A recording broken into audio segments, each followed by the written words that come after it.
안녕하세요. 백두산 금융연구소의 백두산입니다. 8월 14일 월요일 오후 3시 59분입니다. 내일은 한국 증시 휴장이기 때문에 저녁 영상은 쉬겠습니다. 한국 증시 휴장하면 저녁 영상에서 제가 할 말이 없어요. 그래서 내일 저녁 영상은 쉬고 대신 아침 영상은 녹화합니다. 왜냐하면 미국장 마감 봐야 되기 때문이죠. 그죠? 네. 영상 녹화 일정 좀 말씀드렸고요. 오늘 있었던 일은 뭐 특별한 거 없었습니다. 물가 지표의 영향이 아직까지 시장을 흔들고 있다, 이렇게 보시면 될 것 같습니다. 미국, 유럽이 물가 지표가 예상치보다 높았기 때문에 하락 마감을 했고, 그 영향으로 지금까지 아시아장이 약하고 지금까지 유럽과 미국 증시가 좀 약한 모습을 이렇게 보이고 있습니다. 금요일 날에 받았던 그 영향이 아직도 좀 파급력이 있는 모양이에요. 조금 좀 구체적으로 이야기하자면, 그죠? 물가 지표가 올랐기 때문에 장기물 금리가 올라가고 있는 게 중요한 겁니다. 장기물 금리가 올라가고 있다는 거. 물가 지표가 높다, 그렇기 때문에 장기물 금리가 올랐다, 이겁니다. 장기물 금리가 오르기 때문에 뭐 성장주라든가 뭐 IT 빅테크라든가 나스닥 이런 친구들이 특히 좀 약한 모습을 보이는 거고, 얘네가 주식시장 대장이기 때문에 대장이 안 좋으면 주식시장 분위기가 안 좋다, 주식시장이 떨어지는 겁니다. 그죠? 지금 이런 영향을 받고 있다 생각하시면 될 것 같고, 그리고 금리가 오르면 금리만 오르고 끝나는 게 아니죠. 달러도 오르죠. 그죠? 달러도 오르고 있기 때문에 이런 것도 신흥국 증시에는 특히 악영향을 미칠 수 있다 생각하시면 되겠습니다. 오늘 아시아 장중에 달러 강세와 금리 강세가 전반적으로 악영향을 미쳤고요. 그게 지금까지도 지속되고 있는 그런 상황입니다. 그래서 이런 점들을 좀 기억을 해 주셔야 되겠고, 하지만 말씀드렸다시피 아직까지도 이게 상승 추세입니다. 증시는요. 증시가 중요한 지지선을 붕괴시키지 않았다. 또 그리고 금리와 달러, 그죠? 지금 이런 논리대로라면 금리와 달러가 레벨업이 되고 더 올라가면 증시가 이제 떨어지는 거죠. 증시와 달러와 금리도 아직 중요한 라인을 완전히 넘어간 건 아니다, 이런 상황입니다. 그렇기 때문에 지금은 어떤 방향전환에 대한 기대감만 있는 상황이지 아직 방향전환이 된 건 아닙니다. 그렇기 때문에 다시 한번 강조 말씀드리지만 김치국 먹으면 안 된다라는 겁니다. 아직은 증시는 강세장입니다. 그죠?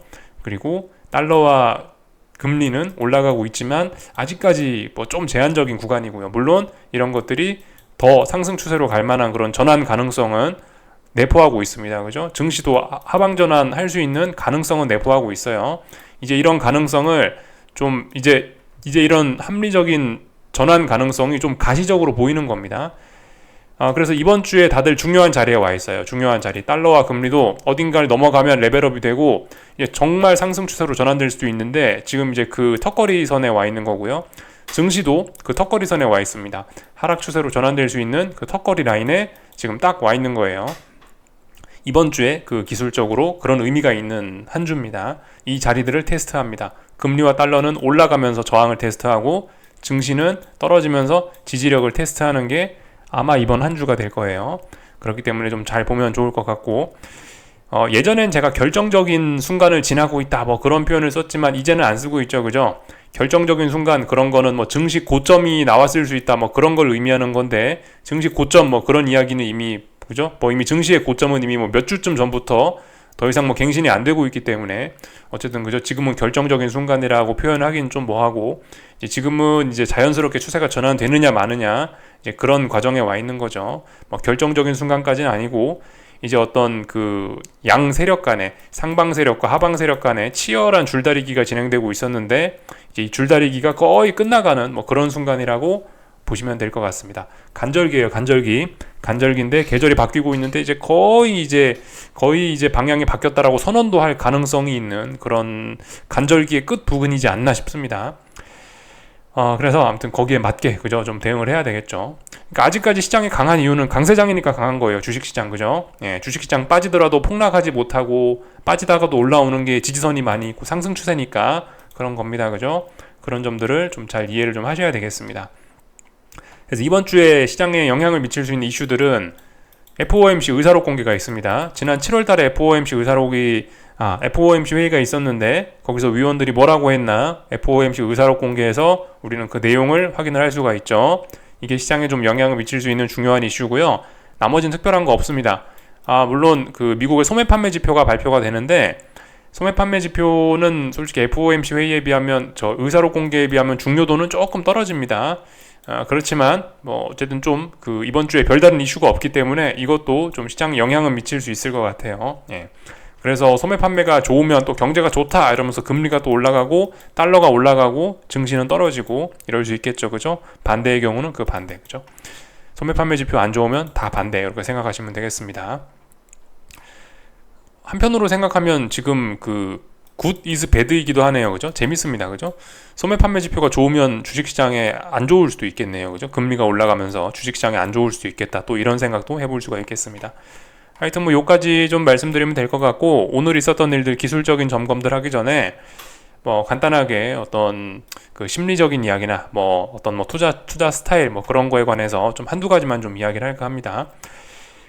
먼저 이야기 드리고 싶은 거는 이런 거, 몰빵은 위험하냐 뭐 이런 거에 관련돼서 좀 한번 이야기를 해보고 싶습니다. 몰빵은 위험하냐, 혹은 빚내서 투자하는 건 위험하냐, 이런 거에 관련해서 좀 일단 이야기를 좀 드려보고 싶습니다. 그 제가 영상에서 항상 이런 말씀을 좀 드리긴 하죠. 그 이런 상황에선 이렇게 보는 게 정석적인 관점이다. 그죠? 정석은 이거다. 그렇지만 주식시장은 확률적인 공간이기 때문에 정석이 통하지 않는 경우도 있다. 모든 일이 순리대로만 가지 않는다라고 표현을 하고 있습니다. 뭐 어떤 몰빵 투자라든가 분산 투자 말고 100% 집중 투자 혹은 뭐 빚내서 투자하는 거는 분명히 이런 거는 그 위험하긴 위험합니다. 그죠? 분명히 위험하긴 위험한데 확률적으로도 당연히 위험하죠. 그죠? 이자까지 내가면서 하는 거니까, 특히 빚내서 하는 건 매우 위험하긴 위험한데, 근데 아무튼 이 위험은 본인이 잘 감수하면은 그만이라는 생각이긴 합니다. 이건 위험하기 때문에 절대로 하면 안 돼, 이건 아닌 것 같습니다. 이런 것들은 투자하는데 도구일 뿐이라고 저는 일단 개인적으로 보고 있거든요. 몰빵 투자 잘하면은 부자가 되는 지름길입니다. 그죠? 그리고 빚내서 투자 잘하면 부자가 되는 지름길이에요. 하지만 잘못 사용하면은 거지가 되는 지름길이기도 합니다. 몰빵도 같은 거죠. 네, 어쨌든 분명히 위험한 건 위험한데요. 위험하니까 반드시 하지 말아야 돼, 이건 아닐 수 있습니다. 그죠? 위험하지만 위험을 잘 관리할 수 있다면은 저는 괜찮다라고 봅니다. 예를 들면 대표적인 위험 관리가 뭐죠? 손해를 누적시키지 말라고 말씀드리고 있죠. 몰빵 투자를 하고 빚내서 투자를 했으면 그만큼 위험 관리를 잘 하면 돼요. 남들보다 조금 더 기민하게, 조금 더 빠르게 위험 관리를 해주면서 거기에 맞게 대응을 하면 됩니다. 어쨌든 뭐 제가 뭐 지금 몰빵 투자를 해라, 빚내서 투자해라 라는 걸 뭐 강조 말씀드리는 건 아니에요. 그렇지만 일단은 제가 여기서 강조 말씀드리고 싶은 거는 이런 거를 죄책감을 가진 필요는 없다. 이런 거는 어떤 우리가 투자를 하는 데 있어서 하나의 도구일 뿐이다라고 생각하시는 그런 마음가짐이 좀 중요하지 않을까 싶습니다. 중요한 거는 이제 그 도구를 어떻게 사용하는가죠. 지금이 몰빵을 할 땐가, 지금이 빚내서 투자를 할 땐가를 명확하게 잘 판단하고 이런 도구들을 잘만 사용한다면은 누구보다 빠른 부자가 될 수도 있을 겁니다. 물론 그만큼 위험이 더 있는 거는 분명한 사실이긴 해요. 그렇지만 이런 위험 관리를 잘하면 그만이다. 개인적으로 근데 뭐 이런 생각을 합니다. 제가 해보니까 일단은 뭐 선물 옵션이라든가 뭐 하여튼 그 선물 옵션 같은 이런 파생 상품은 근데 이건 정말 초고수의 영역이다. 뭐 빚내서 투자를 하고 몰빵 투자를 하고 이런 거는 뭐 일반적인 분들도 대부분 다 잘할 수 있는, 뭐 일반적인 분들도 한 번쯤 뭐 해볼 수 있는 그런 것 같은데, 파생 상품은 이거는 일단은 만기일이라는 게 있기 때문에, 만기가 그리고 굉장히 짧은 상품이기 때문에 이거는 좀 근데 확실히 아니다라는 생각이 좀 들긴 합니다. 물론 이것도 도구에 불과하긴 해요. 본인이 잘 사용만 할 수 있으면 되긴 되는데, 웬만한 분들이 솔직히 뭐 빚내서 투자하거나 몰빵까지는 어떻게 위험 관리 잘하고 멘탈도 잘 잡고 잘 할 수 있는 것 같긴 한데, 선물 옵션 이거는 제 생각에 일반적인 분들은 제 생각에 이거는 접근하는 게 아닌 것 같다라는 생각이 듭니다. 이걸 잘할 수 있는 분은 제 생각에 한국에 몇 분 없다. 한국뿐만이 아니고 어쨌든 이 투자자들 중에 아주 극소수만 선물 옵션을 다루는 게 맞다라고 개인적으로 판단을 합니다. 뭐 위험을 해지하기 위해서 뭐 파생 상품을 이용한다 그럴 수도 있는데, 저는 위험 해지도 제 생각에는 이런 걸로는 안 하는 게 좋지 않나. 위험 해지하고 싶으면 그냥 팔면 되잖아요. 그냥 그죠? 그냥 청산하고 이런 게 가장 좋은 위험 관리일 수 있다. 요 정도 이야기를 일단 좀 드려보고 싶습니다. 그리고 뭐 여기 연관돼서 좀 한 가지 이야기만 좀 더 하자면요. 뭐 연습은 없습니다. 그죠? 투자예요. 여러분들 투자에 연습은 없습니다. 연습이라는 게 뭐 물론 아예 없지는 않습니다. 연습이 분명 투자에 도움되는 부분도 있긴 있는데요. 여러분들 근데 투자라는 거는 뭐죠? 확률 게임이죠. 매번 상황이 다르단 말입니다. 똑같은 종목이라도 지금 다르고 어차피 내일 일을 모르는 건 똑같거든요. 어차피 불확실성은 똑같아요. 그래서 매번 새로운 상황입니다. 연습이라는 거는 매번 반복되는 거를 이렇게 할 때나 매번 반복되는 일을 할 때나 좀 도움이 되는 게 아닌가 싶어요. 개인적으로는 증시 투자는 어떤 투자는 제 생각에 매번 상황이 다르고 결과적으로 매번 불확실하기 때문에 이거는 제 생각에 연습이 되지 않는다라고 생각합니다. 심리적인 면 때문에도 그래요. 내가 연습을 100만 원 갖다 하죠. 그죠? 보통 뭐 연습을 뭐 10억, 100억, 뭐 1000억 갖다 하는 사람은 없잖아요. 그죠? 연습 100만 원 갖다 하는 거하고 근데 실제적으로 돈을 뭐 1억, 10억 굴리는 거는 완전 이건 투자 심리적으로 달라집니다. 예. 그렇기 때문에 100만 원 갖고 100날 연습해봐야 내가 뭐 10억 갖고 한다. 이게 별로 도움이 안 될 가능성이 높습니다. 그래서 제 개인적인 판단은 그래요. 투자는 매 순간 실전이고 뭐 초보자고 뭐 상급자고 이런 거 안 가립니다. 뭐 초보자고 고수고 이런 걸 안 가리고 그냥 무조건 실전이에요. 투자는요. 그렇기 때문에 연습은 없다. 내가 어떤 투자를 하기로 마음 먹었으면은 뭐 시작부터 빡세게 그죠? 시작부터 빡세게 이 위험을 온몸으로 받아들이고 야 나는 드디어 이제 이 바닥에 들어왔구나라고 이제 딱 마음가짐 먹고 그렇게 시작하는 게 좋을 것 같아요. 뭐 조금 간 보고 이런 거는 증시 투자에서 없다. 연습은 없다. 이 바닥에서는 무조건 실전뿐이다. 이렇게 좀 말씀을 좀 드리고 싶습니다. 잡다한 이야기 좀 해봤고요. 이게 지금 말씀드린 것들이 정답은 아닙니다. 그죠? 하여튼 본인이 생각하셔서 잘 받아들이시면 돼요. 본인이 생각했을 때 맞다 싶으시면 받아들이시고 아니다 싶으시면 안 받아들이시면 됩니다. 저의 생각을 그냥 간단하게 말씀드려 봤어요. 아무튼 근데 중요한 건 고정관념은 좋지 않다. 이거는 무조건 하면 안 돼. 이거는 무조건 뭐 돼. 그런 건 없습니다. 자, 오늘 있었던 일들 간단하게 보자면 말씀드렸다시피 아시아 장중에 계속해서 금리가 좀 강세를 보였고 10년물 국채금리죠.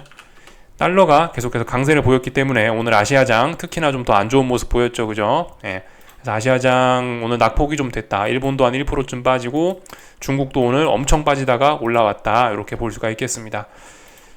차트 내용 좀 잠깐 보자면은 중국 증시 먼저 좀 보자면 이런 모습입니다. 그죠? 장중에 폭락했다가 올라왔어요. 하지만 중요한 건 지지선을 아직 깨진 않았습니다. 종가상으로 깨야 이게 의미가 있는 거예요. 지금 직전 저점 지지선 맞고 지금 이제 양봉을 보여줬습니다. 물론 별로 지지력은 일단 없어 보입니다. 그러나 아직 깨지도 않았기 때문에 이건 아직까지 좀 지켜봐야 되는 겁니다. 근데 어쨌든 이렇게 오늘 저점 살짝 낮추고 이런 걸로 봐서 확실히 지난번에 이렇게 하락했다가 반등했다가 이제 다시 빠질 생각이 있구나 이렇게 보시면 되겠죠. 이렇게 될 가능성이 좀 높겠죠.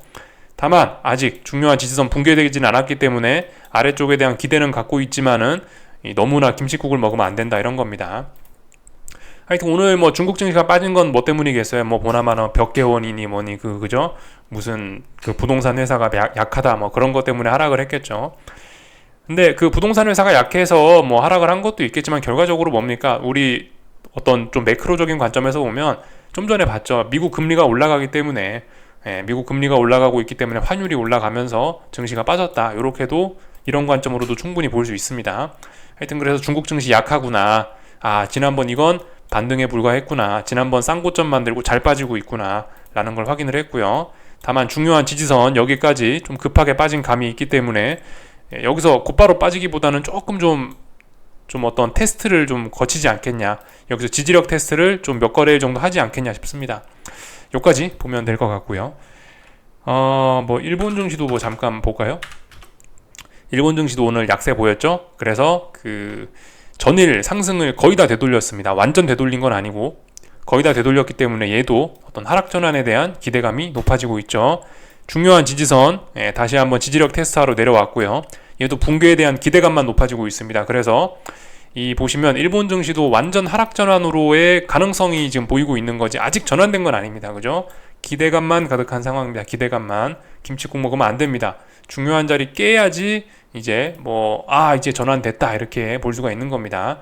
이거 지킬지 안 지킬지는 이거 붕괴시킬지 안 시킬지 모르는 겁니다.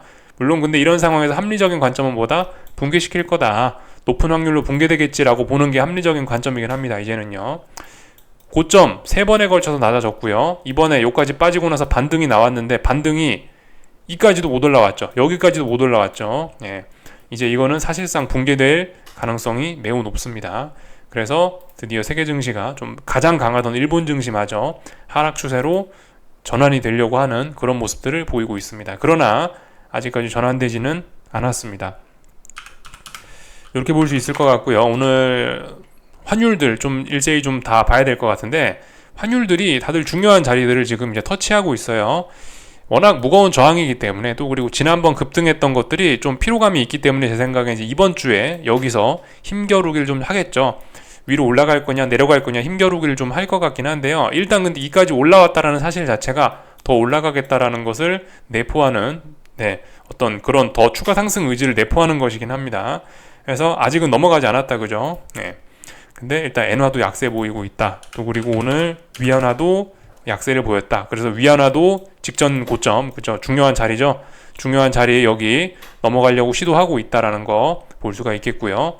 오늘 원달러 환율도 뭐 비슷비슷했습니다.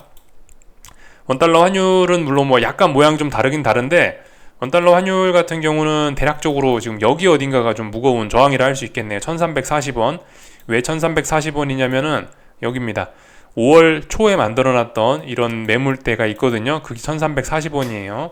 그래서 이제 한국 원화도 보시다시피 1340원 부근으로 올라가면서, 물론 얘는 이제 터치까지는 못했는데 이 영향권에 좀 들어온 겁니다. 그죠?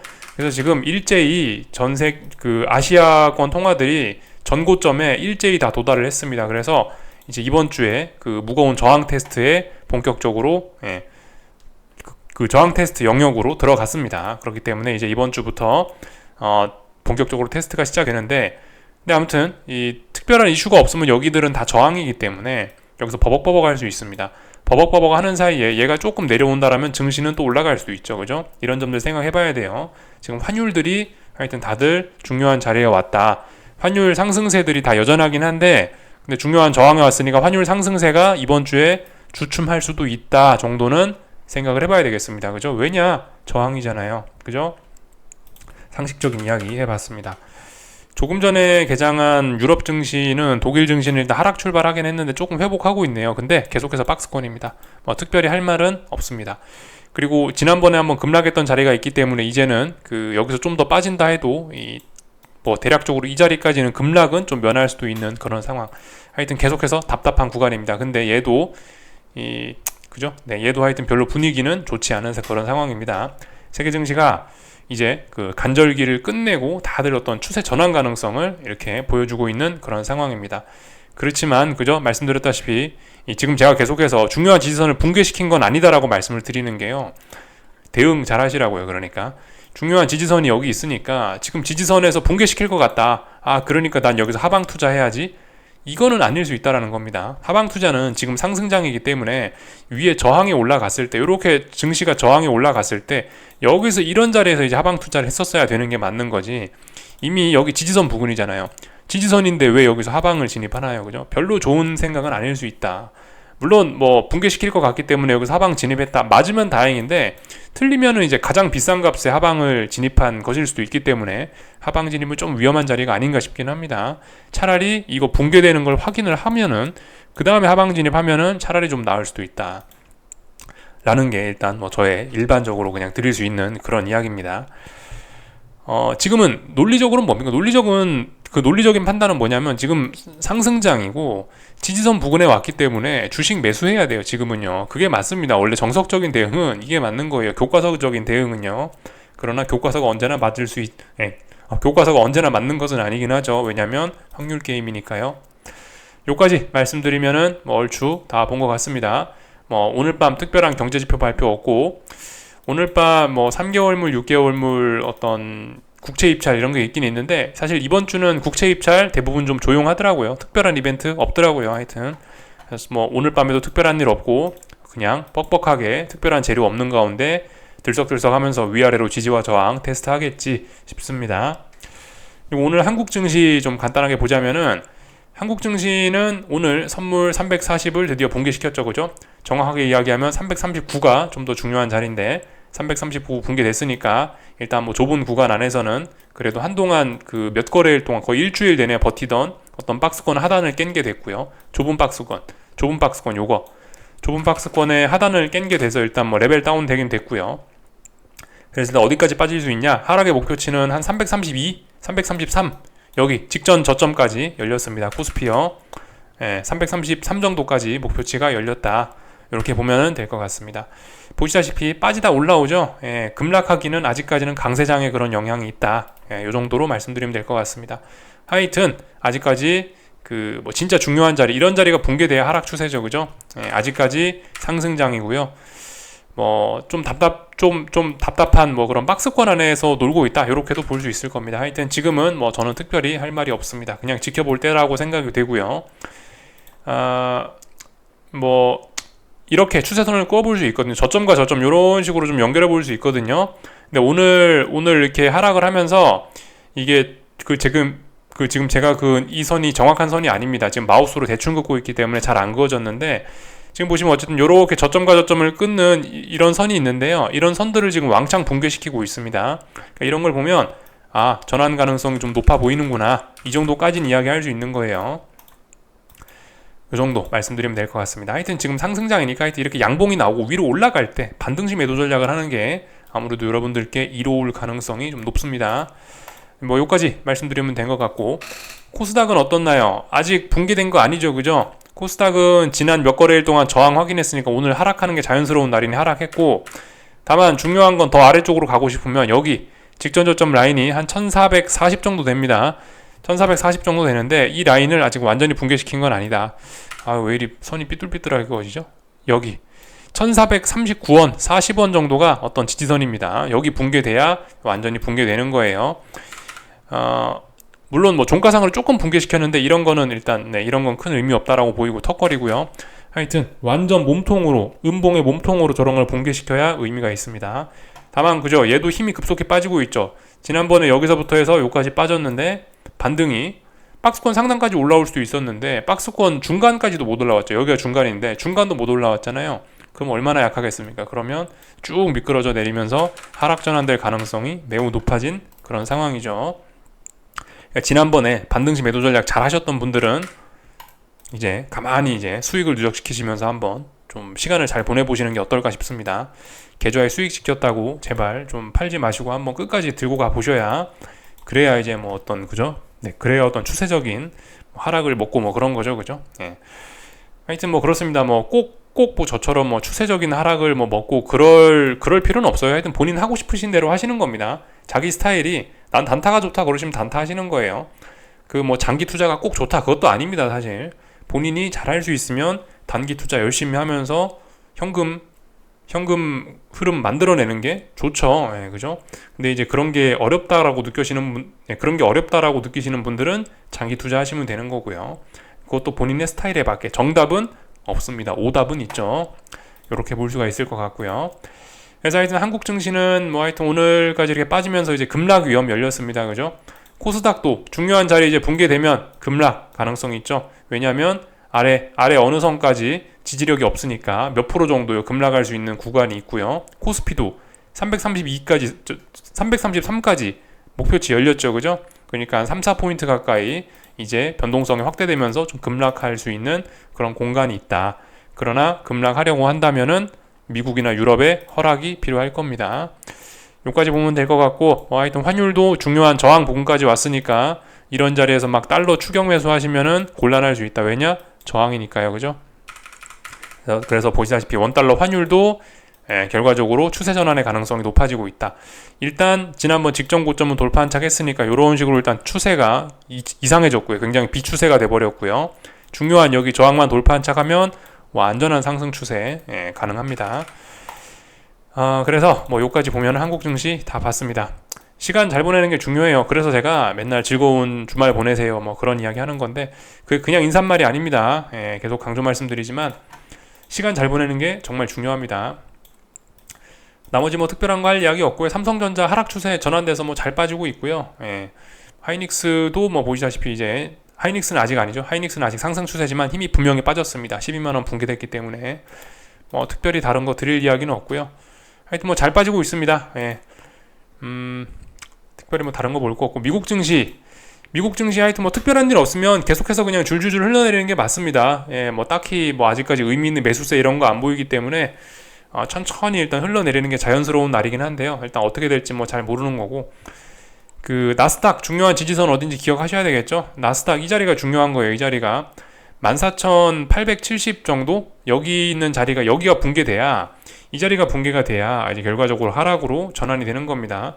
그러니까 일단 하락 목표치는 열렸어요. 일단 14,870까지 이 나스닥의 어떤 지지선은 없습니다. 그래서 일단 아래쪽으로 하락하는 게 자연스러운 그런 그림이긴 한데 일단 뭐 그건 지켜보면 되겠고요. 어떻게 될지는요. 그 S&P도 그렇습니다. S&P도 아직 근데 참 S&P는 약간 모양이 좀 다르긴 합니다. 4,470이 어떤 지지선입니다. 그래서 지금 S&P는 지지선 부근에 와 있어요. 그러니까 S&P는 사실 지지선 부근이니까 뭐 반등할 가능성도 뭐 조금 있긴 있습니다. 근데 일단 별로 지지선은 보이지 않죠, 그죠? 별로 지지선은 보이지 않는다. 지난 2거래일 동안 확인했는데 4,470을 일단 지지력은 별로 보이지 않는다. 그래서 오늘 밤도 일단 조금 하락하는 게 자연스럽지 않겠느냐. 다만 S&P는 지지선이 코앞에 있기 때문에 좀 부담스러울 수 있다. 이 정도 이야기하면 될 것 같죠. 하여튼 S&P는 지지선이 아직도 많습니다. S&P는 강하고요. 나스닥이 약하네요, 그죠? 다른 거 특별히 드릴 이야기는 없고, 하여튼 이번 주에 그 중요한 것들 있죠. 그 금리와 달러가 제일 중요합니다. 그죠? 금리와 달러들이 다들 지금 중요한 저항 테스트 하고 있다고요. 얘네 결과에 따라서 우리 앞으로 이제 몇 달간의 방향성이, 이제 하반기의 방향성이 크게 결정될 수 있습니다. 10년물 국채 금리는 이제 사실상 전고점 테스트 영역이다라고 봐도 될 정도로 가까이 왔으니까, 하여튼 지금 당장은 단기적인 직전 고점 저항 테스트 하고 있는 거죠. 어쨌든 저항입니다. 여기 테스트하고 있고요. 그리고 달러는 어떻게 됐습니까? 달러도 보시다시피 그죠? 달러도 여기 지난번 직전 고점 레벨업 하긴 했는데 바로 위에 또 저항이 있어요. 그러니까 계속해서 매물대에 와 있기 때문에 하여튼 이런 부분들 움직임이 좀 둔화될 수가 있는 그런 자리입니다. 그래서 이런 싸움들 잘 보자. 그래서 요까지 이야기 좀 다 드렸습니다. 계속해서 말씀드리지만 지금 김치국 먹을 때가 아니에요. 그죠? 차분하게 시간이나 잘 보내시고 있으면 될 것 같습니다. 요까지 하겠습니다. 궁금한 거 리플 남겨주시고 내일 아침에 뵙도록 하겠습니다. 여기서 마치겠습니다.